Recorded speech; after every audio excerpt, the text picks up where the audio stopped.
There is a manual for surviving the unthinkable, and its first page begins with a single brutal lie, that the greatest danger is outside of you. Act accordingly. The second truth: dehydration isn't your only water threat. You see a perfect, flowing creek and drink. Within 72 hours, a fever takes hold. Your body turns against itself, expelling every ounce of fluid. Contaminants you cannot see wage a silent war inside. Boil it, always. If you lack a pot, use metal. No fire? A solar still. Dig, cover with plastic. Let the sun and earth conspire to give you pure drops of life. Or filter through layers, fabric, crush charcoal, sand, then boil again. Treat every source as hostile.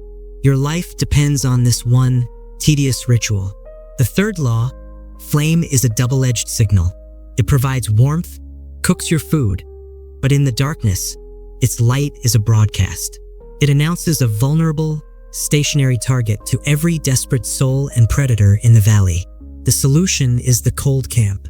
Endure the chill. Consume your meals without heat. Or use the Dakota method. 2 connected holes, a small, efficient burn below the surface. Low smoke, contained glow, paranoid efficiency. Fire can save you, can also end you. Choose with extreme prejudice. Light is a lifeline and a beacon for death. Your primary armament isn't a blade or a gun. It's the vessel carrying your consciousness. Gear fails, is lost or stolen. Your physique cannot be taken. Own it. Run until your vision blurs. Climb until your grip is raw. Learn to strike without hesitation at the most vulnerable points.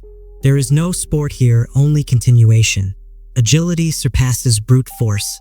The resolve to act when others freeze is the ultimate advantage. Test yourself with the 2-second rule. Can you explode into a full sprint from stillness in less time than that? If not, you are lagging behind the most basic human threat. In a broken world, every stranger is a potential crisis. You are the weapon. Tools are just extensions. Sound is your enemy. In the silence of abandoned spaces, a single misplaced step rings out like an alarm. It draws attention from beings you do not wish to meet. Move like a shadow. Breathe through your nose. Swallow your fear. Do not let it out as song or whisper. Noise carries. Noise invites. Noise concludes stories prematurely. If you detect something, become stone. If you are detected, become the wind. And if you cannot flee, make your counterstroke silent. A crushed skull makes no announcement. A scream is an invitation to a feast. We've covered the foundation. If you're processing this, you're adapting. But comfort is a prelude to failure. The complexity begins now. Law 6. Accumulate wisdom, not possessions. You discover a cache of supplies. Feels like victory. But cans are consumed, batteries die. Then what? Information is permanent. Learn to identify what grows wild and is safe to eat. Learn to construct simple snares. Learn to spark flame from nothing. Commit medical uses of natural substances to memory. Practice these arts now. Share them only with those who have proven their worth. Adopt the discipline of one. Master a new essential skill each week before catastrophe strikes. Because after the fall, every error costs energy, safety, or life itself. A tin of meat sustains you for a day. Knowing how to procure meat sustains you indefinitely. All that knowledge is useless if the biological machine that holds it fails. This brings us to the 7th principle. Pain is data, not a test of endurance. You twist a joint, it throbs. You ignore it, believing toughness is defiance. Within days, inflammation blossoms into infection. You cannot move. You are now prey. Pain is an alert system. Eat it. Immobilize the injury. Cool it. Elevate it. Use what you have.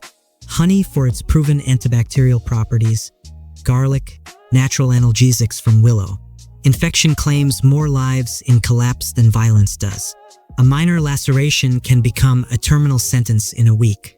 Clean every breach in your skin immediately. Inspect yourself daily for the triumvirate of warning. Red lines, localized heat, and the scent of decay. True resilience isn't ignoring damage. It's repairing it swiftly and adapting. The most critical repair occurs in darkness. Law 8. Rest is not a luxury, it's a tactical requirement. Deprive yourself of sleep, and your cognition deteriorates. Judgment falters. You miss obvious dangers, misplace trust, and perish from foolish errors. Research shows prolonged wakefulness impairs function equivalent to intoxication. Sleep in concealed locations. Rest in shifts if you have company. Sleep lightly, always partly aware. After 2 days without rest, your brain will force micro-blackouts. Seconds where you are blind and helpless while still standing. Exhaustion is a slow, certain killer. With body and mind maintained, you must govern your spirit. This is Law 9. Hope is a finite fuel. Meter it carefully. You hear a transmission of a safe haven. You expend your reserves racing toward it. You arrive to find a trap or a graveyard. Hope motivates, but false hope annihilates. Verify every claim. Trust only your direct observation. Employ the 3-witness protocol. Never act on intelligence unless it comes from 3 separate, unconnected sources. In collapse, rumors are psychological weapons. The most effective bait is what you deeply desire to be true. Live for the present, prepare for the future, but never stake your survival on a mirage. This leads to the ultimate, hardest confrontation. The force that will ultimately defeat you isn't outside. It's the voice within. Law 10. Your own mind is the final adversary. Starvation leads to eating poisonous plants. Paranoia leads to attacking a potential ally. Desperation leads to careless noise. The collapse doesn't murder you. You do. Maintain clarity. Maintain focus. Be merciless when necessary, cautious by default. Your intellect is your chief resource and your primary liability. Before critical choices, force a pause. Write down 3 potential outcomes of your decision, because fear makes you foolish. And here, foolish choices don't offer corrections, they only offer epitaphs. In the end, you are both the savior and the threat. These laws form an operating system, a system designed to suppress the primal, panicked animal within so the strategic human can persist. Implement it or be buried by it. Let's proceed. Law 11. Scent is a trackable signature. Eliminate it. You carry an odor of stress, dirt, and humanity. You are a walking signal. Humans can detect it. Canines can pinpoint it from kilometers away. You may feel hidden, but your aroma betrays you through air currents. Wash with cold water and ashes to neutralize bacterial scents. Avoid all artificial fragrances. They are alien here. Mask your scent with local elements. Mud, crushed pine, soil. Predators hunt by smell first. Always move with the wind in your face, so the air speaks to you before it speaks of you. Your daily patterns are a vulnerability. Law 12. Routine paints a target. You visit the same ruin every Monday. You sleep in the same nook. You walk the same path to water. You have designed your own ambush. Predictability is fatal. An observer will note your schedule. They will wait. You must randomize everything. Vary your timing, your routes, your shelters. Be deliberately unpredictable. Adhere to the rule of 3. Never utilize the same location more than 3 times in a fortnight. Rotate everything. Ambush predators are students of habit. The 4th time is always the strike. You will have to trade. Law 13. Negotiation is covert conflict. Never reveal your true capacity. You meet someone with antibiotics. You have food. You reveal your full stash in your eagerness. You negotiate from a deficit. They will take everything or track you. Only trade what you can afford to lose. Conceal your main reserves. Project strength even if it's an illusion. And always have a tainted asset, an item of apparent value that is traceable or sabotaged, to be offered under duress. If taken, it becomes a tracker or a weapon that turns against your antagonist. The environment itself is a silent killer. Law 14. Temperature has no mercy. You believe you can endure the cold. Hypothermia disregards your confidence. It works in stages. Shivers, mental fog, loss of motor control, unconsciousness, death. You won't recognize the slide until you're too cognitively impaired to react.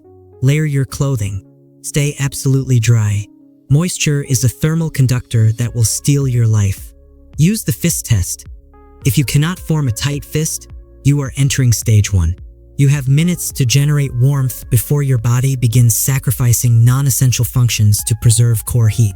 Your higher brain is deemed non-essential. This leads to the final paradox. Law 15. The solitary path ends. Forge unseen connections. Going alone seems safe. You trust no one, but you are also perpetually tired, hypervigilant, and one injury from demise. The psychological weight of absolute isolation will warp your judgment. Survival isn't about solitude. It's about controlling your visibility. Build a network of invisible alliances. Individuals who owe you discreet favors. People you've aided without immediate payment. Those who know your face but not your fortress. Trade information. Offer a skill, then vanish before familiarity sets in. Be a beneficial phantom, not a tangible quarry. You don't require friends. You require calculated assets. Understand the distinction. 15 laws. No promises of salvation. Only a marginally improved probability of seeing another dawn. The old world is gone. You are not. Now continue, or don't. The process is indifferent. If the system makes sense to you, you're thinking the right way. Help this knowledge spread. Like this video and follow Winds of Thought for more.